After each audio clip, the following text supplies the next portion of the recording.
The space station called Terminus 9 floated in the darkness between three solar systems. It was old, it was huge, and it was always crowded. Every day, thousands of ships came and went.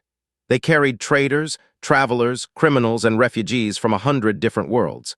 The station had become a meeting point for species that had nothing in common except the need to buy, sell, or hide. Park walked through the main market with her hands in her jacket pockets. She was 26 years old, small in height, with sharp eyes that noticed everything. Her black hair was tied back in a simple ponytail, and her clothes were practical, the kind worn by people who worked on cargo ships and didn't care about fashion. Behind her walked her older brother, Park. He was 31, taller than his sister, with a calm face that rarely showed emotion. His hands were rough from years of working with machines and tools. A faded scar ran across his left eyebrow, a memory from his military days that he never talked about. The siblings had been traveling together for 2 years now. Their small cargo ship, which had named Little Bear, carried supplies to distant human colonies. It was not exciting work, but it paid well and kept them moving. "We need fuel cells," said, looking at a small screen in his hand. "And the water recycler is making strange sounds again." "It always makes strange sounds," replied. "That's its personality." "Machines don't have personalities." "Little Bear does." Did not argue. He had learned long ago that arguing with his sister about the ship was pointless. The market around them was a chaos of colors, sounds, and smells. Aliens of every shape and size pushed past each other. Some were tall and thin, with skin like blue glass. Others were short and covered in thick fur.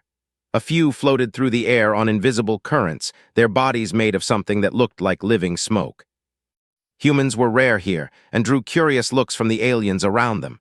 Some stared openly, others quickly looked away. Was used to it. Humans had only been traveling among the stars for about 80 years. In a galaxy where some species had been exploring for 10,000 years, humans were still the new kids, strange, unknown, and slightly unsettling to everyone else. "There," pointed to a shop with a sign in multiple languages. "They should have the parts we need." They started walking toward the shop. Neither of them noticed the shadow moving through the crowd behind them. The hunter called had been tracking its target for 3 cycles. 3 cycles of following faint traces across empty space, of bribing informants, of killing those who got in its way. The hunt had been long, but it was finally coming to an end. Was one of the species that ruled a large part of the galaxy through fear and military power, but was not ordinary. It was hunter caste, born and bred for one purpose, to find and eliminate targets. Its body stood 7 feet tall, covered in dark armor that was part shell and part metal implant. 4 arms hung at its sides, each one ending in claws that could cut through steel. Its head was triangular, dominated by 2 huge compound eyes that could see in spectrums no human could imagine. At its side hung the ceremonial blade, a curved weapon passed down through generations of hunters. The blade had a rule: once drawn, it must taste blood before being put away. Had never failed to complete a hunt, not once in 15 years of service. Today would be no different. The hunter pushed through the crowd, its sensors scanning for the target. A traitor named had stolen classified military codes and fled into neutral space. The Dominion wanted dead, and they had sent their best hunter to make it happen. Its compound eyes swept across the market. Data flowed through its neural implants, analyzing faces, body heat signatures, and movement patterns. The target was close, very close. Then its eyes passed over 2 figures walking toward a parts shop. Stopped. Its neural implant began flooding information into its brain, information from classified files that should not have existed in a hunter's database. Someone had made a mistake. Someone had given access to files meant only for Dominion High Command. The files were about the 2 creatures walking ahead. Species 7291, called humans in their own language. Felt something it had never felt before: confusion. The data made no sense. These creatures were small. They had no claws, no armor, no natural weapons at all. Their skin was soft and easily damaged. They could not see in the dark. They could not hear sounds outside a narrow range. By every measure, they should have been classified as prey animals. But the file said something very different. Threat classification, apex extinction level. Engagement protocol, avoid, Do not provoke. Do not engage under any circumstances. His hand moved to its blade. Old instinct screamed at it, unknown threat, prepare for combat. The blade slid from its sheath with a soft sound. Around, aliens began to notice. They saw the hunter, saw the drawn blade, and started backing away. A drawn hunter blade meant someone was about to die. Scanned the crowd again. Its eyes locked onto the two humans. More data scrolled through its mind. Home world gravity, 9.8 meters per second squared. Classification, Death World. The hunter felt a chill run through its body. Death worlds were planets so dangerous that most species could not survive on them for even a few days, and these creatures had evolved there. They had become the dominant species there. The data continued. Survival traits, persistence, hunting. Species can chase prey for days without stopping. Incredible endurance. Can function with severe injuries that would kill most species. Pain response does not cause shutdown. Species continues fighting while wounded. Looked at the humans again. The male had noticed something. He had turned slightly, putting his body between the female and the crowd. It was a small movement, almost invisible. But recognized it immediately. Pack behavior. The male was protecting the female. They were a bonded unit. The files had warned about this. Warning, species exhibits extreme aggression when pack members are threatened. Rage state, removes normal biological limits. Subjects have been observed continuing combat after receiving fatal wounds. Its blade wavered in its grip. The female human turned around. Her eyes, small, forward-facing predator eyes, met its compound gaze. She did not scream. She did not run. She simply looked at the 7-foot-tall assassin holding a blade and showed no fear at all. She tilted her head slightly, as if curious. Then she turned back and kept walking. Stood frozen. The blade felt heavy in its hand. Every hunter instinct told it to complete the scan, find the target, make the kill, but the classified files kept scrolling. Final recommendation. If engagement with humans becomes necessary, request fleet support. Minimum recommended force, 12 hunter units and orbital bombardment capability. Single hunter engagement is classified as suicide. Slowly, carefully, put its blade away. The shame burned. A hunter blade drawn without blood was a mark of failure that would follow forever, but survival came before honor. The hunt would continue, but would make very sure to stay far away from species 7291. Far, far away, moved through the shadows of Terminus 9, keeping its distance from the two humans. The hunter had a job to do, was somewhere on this station, and the traitor had to die. But the presence of species 7291 complicated everything. The hunter found a quiet corner in an abandoned maintenance tunnel and connected to the Dominion's secure network. It needed more information. The classified files had told it what humans were capable of, but not why. Had to understand. It began searching through military archives, historical records, and scientific surveys. What it found made its blood run cold. Humanity had been discovered 40 years ago by a scout ship. The scout had detected radio signals coming from a small blue planet in an unremarkable solar system. Standard protocol was to investigate, assess the species, and report back for possible conquest.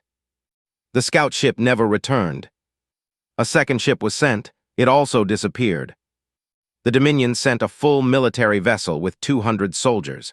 They landed on the planet's surface, expecting to find primitive creatures with simple weapons. What they found was a species that had spent its entire evolutionary history fighting. Fighting predators, fighting each other, fighting the very planet they lived on. The humans had something called history, and it was nothing but war after war after war. They had developed weapons that could destroy entire cities in seconds.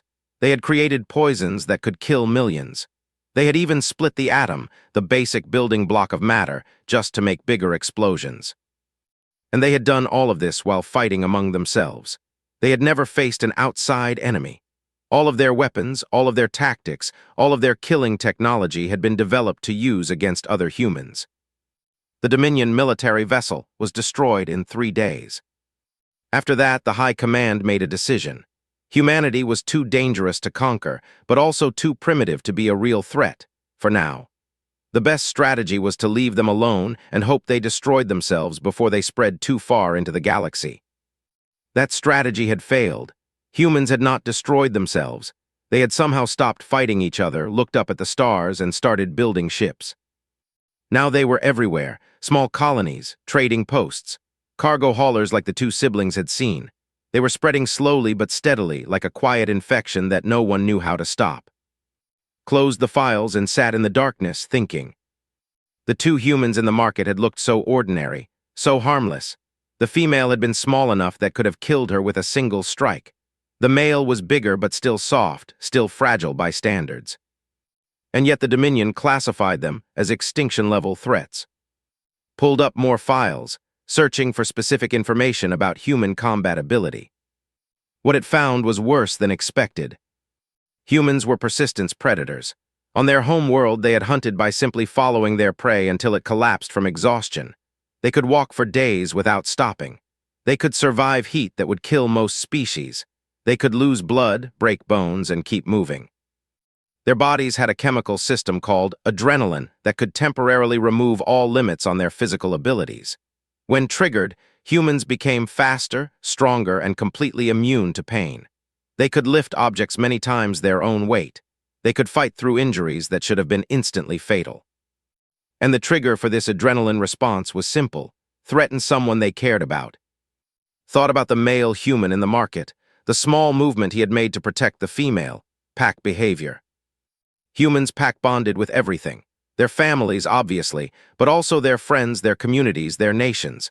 They pack-bonded with animals from their home world, keeping predators in their homes as pets.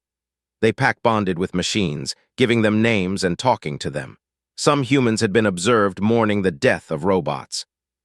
And when any member of their pack was threatened, the adrenaline response activated. The files contained footage of human soldiers in combat.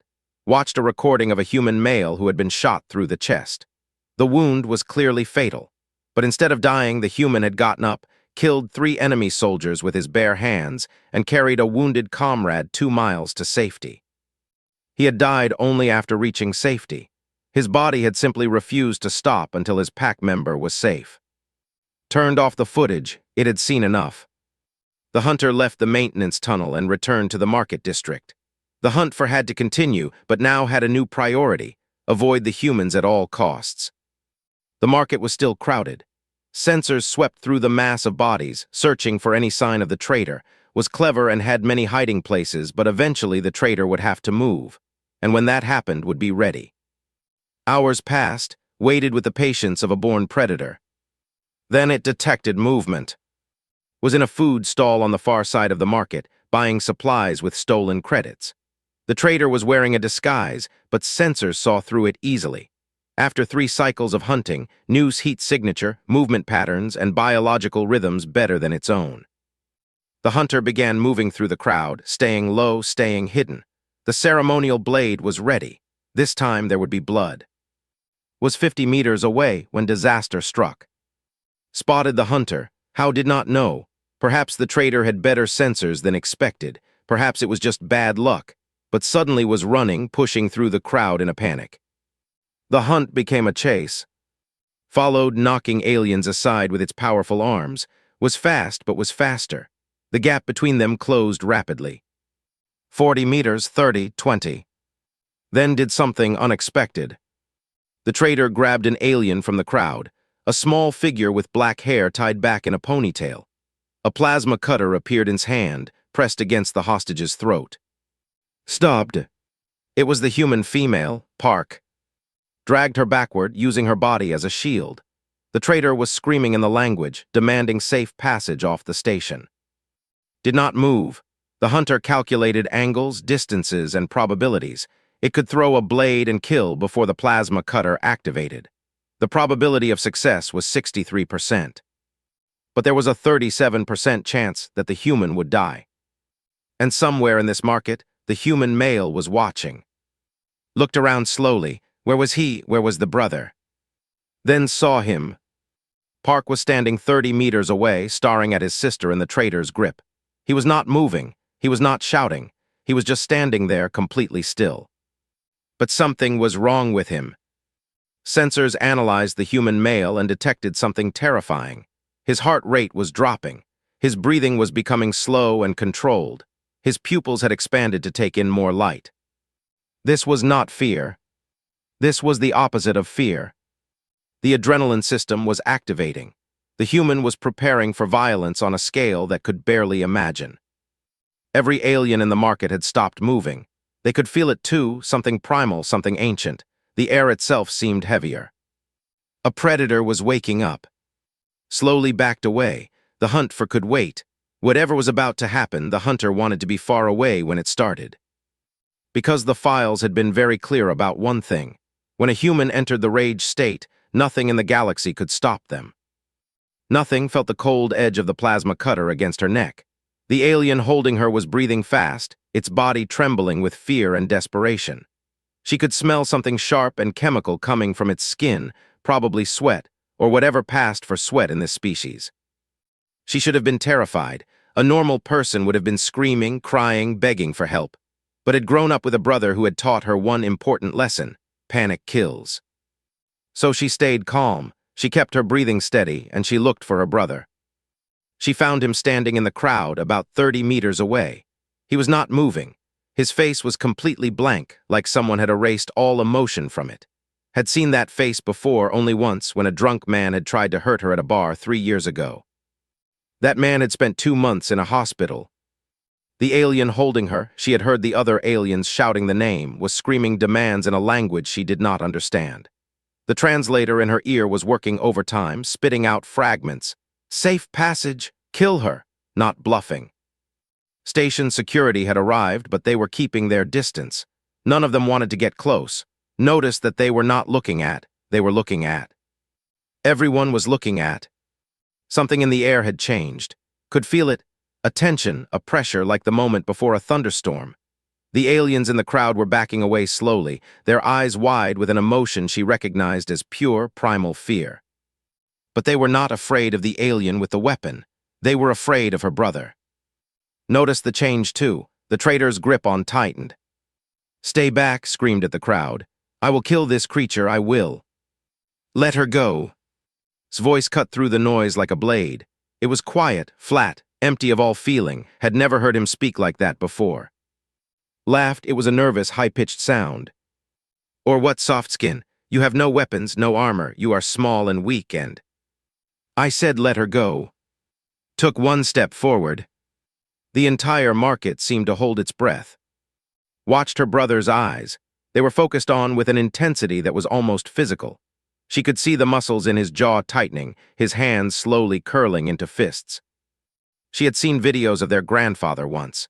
He had been a soldier in the Korean War, decades before either of them was born. In one video, taken moments before a battle, he had the exact same look on his face. The look of a man who had already decided to kill. "You cannot stop me," said, but the traitor's voice was shaking now. I am faster than you, stronger than you, your species is nothing but." Moved. Later, when station security reviewed the footage, they would slow it down to 1/10 speed. They would measure the distance, 12 meters, and the time 17 seconds. They would calculate that the human had accelerated faster than most ground vehicles. None of them would understand how it was possible. But understood. She had grown up with, she had watched him train for hours every day during his military service. She had seen him run until he vomited, then get up and run again. She had watched him break wooden boards with his bare hands, then wrap his bleeding knuckles and keep practicing. Her brother was not a normal person. He was a weapon that had spent 6 years being sharpened. Crossed the distance before could react. His left hand grabbed the traitor's weapon arm and twisted. There was a wet cracking sound as the elbow joint bent the wrong way. The plasma cutter fell from suddenly nerveless fingers. His right hand closed around his jacket and pulled her away from. She stumbled, fell, and rolled clear. Then went to work. The beating lasted approximately 7 seconds. In that time, broke his arm in 3 places, shattered 2 of the traitor's legs, cracked multiple ribs, and dislocated the jaw. He did it methodically, efficiently, without wasted motion. Every strike had purpose. Every movement was designed to cause maximum damage with minimum effort. This was not a fight. This was a lesson. When it was over, lay on the ground, making sounds that no translator could interpret. The traitor was alive, but only technically. stood over the broken body, breathing hard. His knuckles were covered in blue blood. His face was still empty, still blank. Got to her feet and approached slowly.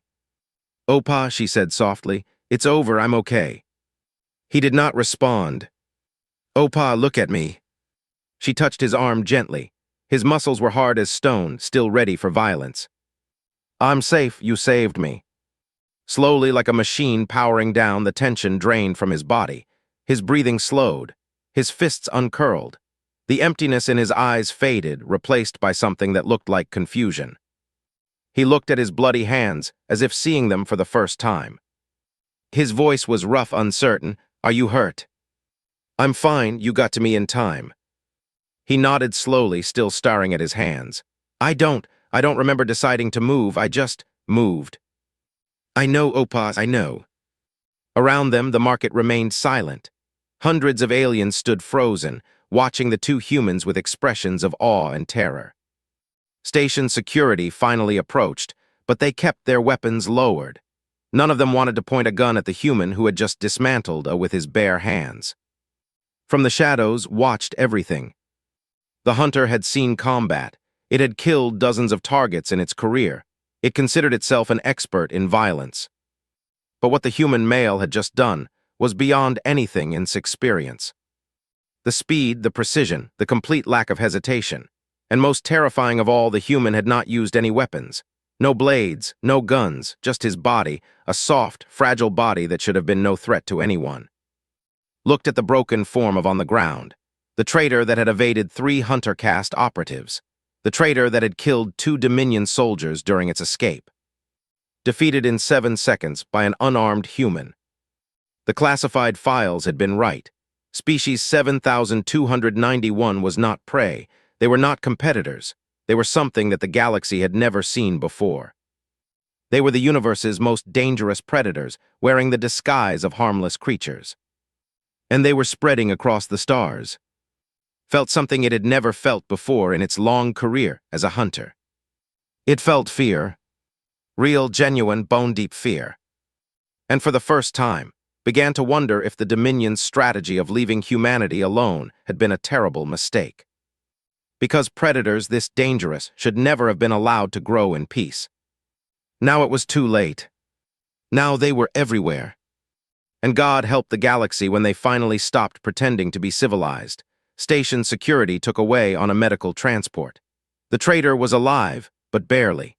The doctors said it would take months of surgery and rehabilitation before could walk again, if walking was even possible after what the human had done. Sat on a bench in the security office, staring at the floor. A medical officer had wrapped his hands in bandages, but he had refused any other treatment. He said he was fine, knew he was lying. She sat next to him, close enough that their shoulders touched. She did not say anything. Sometimes silence was better than words. 2 security officers stood nearby, watching the humans with nervous eyes. They had not tried to restrain. Nobody wanted to touch him. The door opened and walked in. Both security officers stepped back immediately, their hands moving to their weapons. A hunter caste in a station security office was never a good sign. But raised all 4 hands in a gesture of peace. "I am not here for trouble," the hunter said through its translator. The mechanical voice was flat and emotionless. "I wish to speak with the humans." The security officers looked at each other, then the human did not react. He was still staring at the floor. Stood up, "What do you want?" Approached slowly, stopping at a respectful distance. Up close, the hunter was even more terrifying, 7 feet of armored predator with claws that could cut through metal. But did not back away. She had grown up with a brother who could kill with his bare hands. She had learned long ago that size did not determine danger. "I watched what happened in the market," said. "The Ukal was my target. I had been hunting that traitor for 3 cycles." "Sorry for stealing your kill," said. Her voice was cold. "I am not angry, I am curious." His compound eyes shifted too, who still had not moved.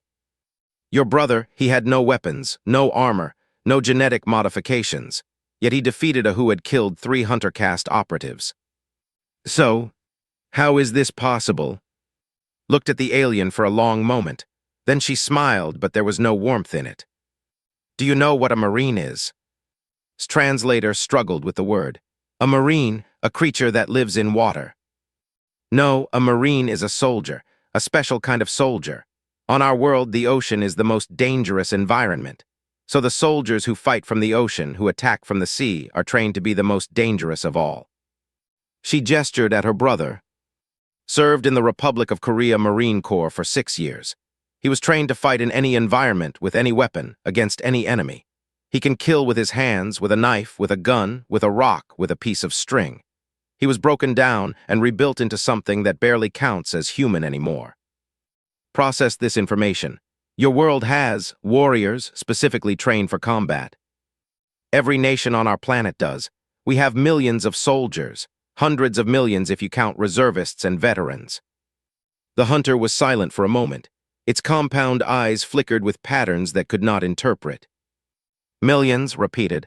Your species produces warriors in millions. We've been doing it for thousands of years. Longer, probably. Humans have been fighting since before we could write. War is in our blood. It's in our genes. We're very, very good at it. Looked at again. The human was finally looking up, watching the conversation with tired eyes. The trader said slowly, "It was fast, strong, it had training in combat, yet your brother destroyed it in seconds." "Made a mistake," said. His voice was rough, exhausted. "It grabbed my sister." "This triggered your, what is the word, the rage state?" "We call it adrenaline, or maybe just love." Did not understand. Love is an emotion. It does not make you faster or stronger. For humans it does. When someone we love is in danger, our bodies remove all the limits. The pain stops. The fear stops. All that's left is the need to protect. Stood up slowly. He was shorter than the hunter by at least a foot, but somehow he seemed larger. His presence filled the room in a way that made even want to step back. "I would have killed," said. "I would have torn that alien apart with my teeth if I had to, because it had my sister, and nothing in this entire universe is allowed to hurt my sister." Felt the truth of those words like a physical force. The human meant every syllable. He would have died, he would have killed, he would have done absolutely anything. And according to the files, this was normal for humans. They all felt this way about their pack members. "Your species," said quietly, "should not be allowed to reach the stars." Met the hunter's compound eyes without flinching. Too late. The room fell silent. Stepped forward, positioning herself slightly in front of her brother. Pack behavior, protecting the protector. "We don't want trouble," she said. "We're just cargo haulers. We move supplies between colonies. We're not soldiers, not warriors, not threats to anyone." "But you could be," said. "At any moment, if someone threatens what you love, you could become exactly what your brother became today." "Yes," admitted, "we could." "This is terrifying." "I know." Stood there for a long moment, processing everything it had learned. The hunter had spent its entire life believing that they were the dominant predators of the galaxy, the strongest, the fastest, the most dangerous. But humans had changed everything. A species that looked weak but was strong. A species that seemed peaceful but carried war in its blood. A species that loved so deeply that it could override every biological limit.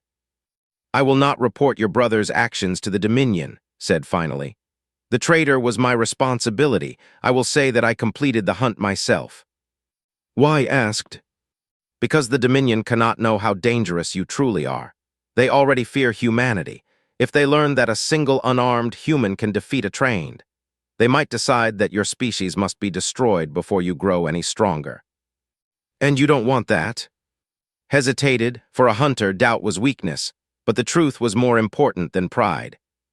"I want to survive," admitted, "and I am beginning to believe that survival means staying on humanity's good side." Laughed. It was a short, tired sound. "Smart," he said, "very smart." Turned to leave, then stopped at the door. "One more question. The rage state you entered, how long does it last?" Thought about it.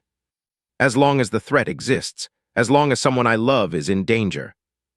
"And if the threat is ongoing, if someone threatens your entire species?" Smiled. It was not a pleasant smile. "Then the rage never stops, and humans who are always in the rage state, we have a name for them." "What name?" "We call them heroes." Left without another word. The hunter had learned enough for one day. More than enough, news traveled fast on Terminus 9. Within hours, everyone on the station knew what had happened in the market. A human had fought in hand-to-hand combat, and the human had won. Not just won, destroyed. Completely and utterly dismantled an alien that was supposed to be physically superior in every way. The story grew with each telling. By the end of the first day, some versions claimed that had killed 6 soldiers before security arrived. By the end of the second day, people were saying that he had ripped apart with his bare hands while laughing. None of it was true, but that did not matter. The truth was terrifying enough. And stayed in their ship for 2 days, waiting for the attention to die down. Spent most of that time sleeping. The adrenaline crash had hit him hard, leaving him exhausted in a way that went beyond physical tiredness. Sat in the pilot's chair, watching the stars through the window and thinking. She had always known her brother was dangerous. She had seen him train, seen him fight, seen the cold efficiency that lived behind his calm eyes. But she had never seen him truly unleashed before. It had been beautiful in a way, and absolutely terrifying in another. On the third day, they finally left the ship to get supplies. The market was quieter than before. Aliens moved out of their way as they walked, giving them wide spaces. Notice something strange. The aliens were not looking at them with hostility or anger. They were looking at them with respect.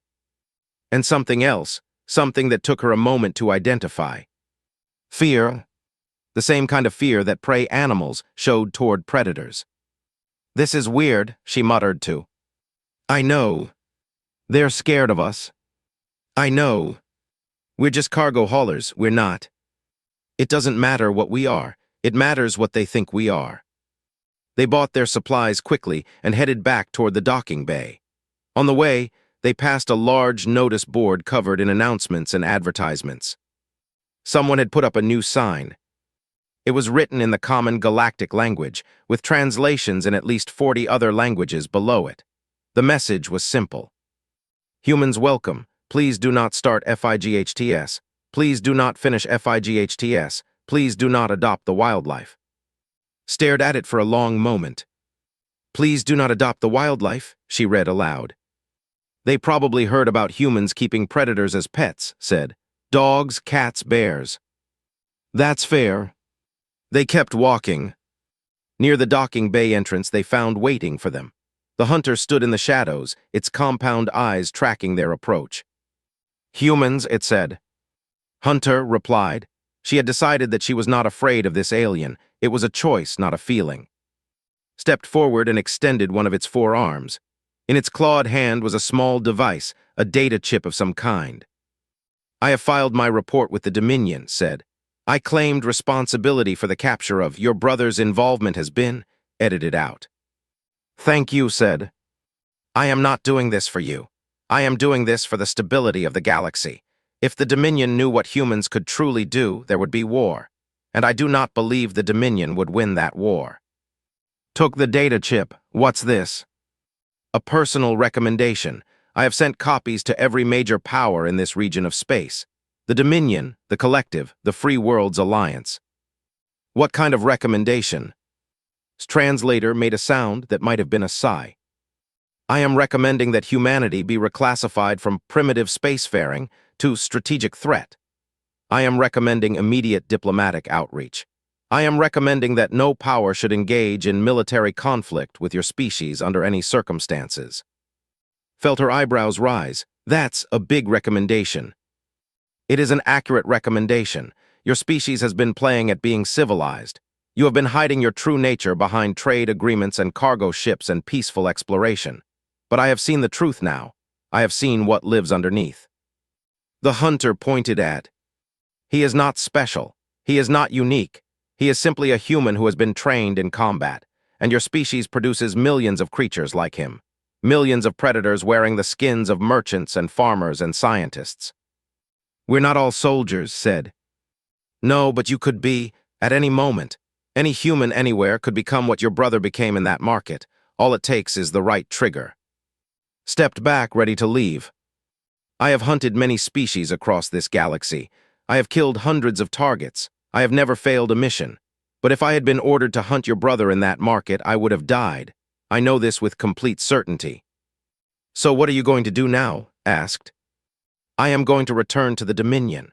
I am going to recommend that we become allies with humanity instead of enemies. Because the only thing more dangerous than a human who is angry is a human who is loyal, and I would rather have your species as friends than as prey." The hunter turned and walked away into the shadows of the station, and watched it go. "Well," said after a long moment, "that was interesting. We should probably leave before anything else happens." "Agreed." They boarded their ship and began the launch sequence. Within an hour, they were floating away from Terminus 9, heading toward the distant stars. Behind them, the station continued its endless dance of commerce and politics and survival. But something had changed. A small shift in the balance of power that would spread outward like ripples in a pond. Humanity had been noticed, not as primitive newcomers, not as harmless traders, but as what they truly were. Predators, pack animals, warriors. And the galaxy would never be the same. Weeks later, a small addendum appeared on the notice board in Terminus 9's market district. Someone had scratched words into the metal beneath the official sign, written in a language that no translator on the station could read. Korean. The word said, "We are here." Far away on a small cargo ship called Little Bear, laughed when her brother told her about it. "Who do you think wrote that?" "Does it matter? It's true." "We are here," repeated. "I like it." "Me too." They flew on through the darkness between stars, two humans in an infinite universe. Small, fragile, alone. And absolutely, terrifyingly dangerous. Because that was what it meant to be human. To be soft on the outside and hard on the inside. To love so deeply that you would burn down the universe to protect what was yours. To carry a predator in your heart that was always waiting, always ready, always one threat away from waking up. The galaxy had learned this lesson today. And it would never forget. End.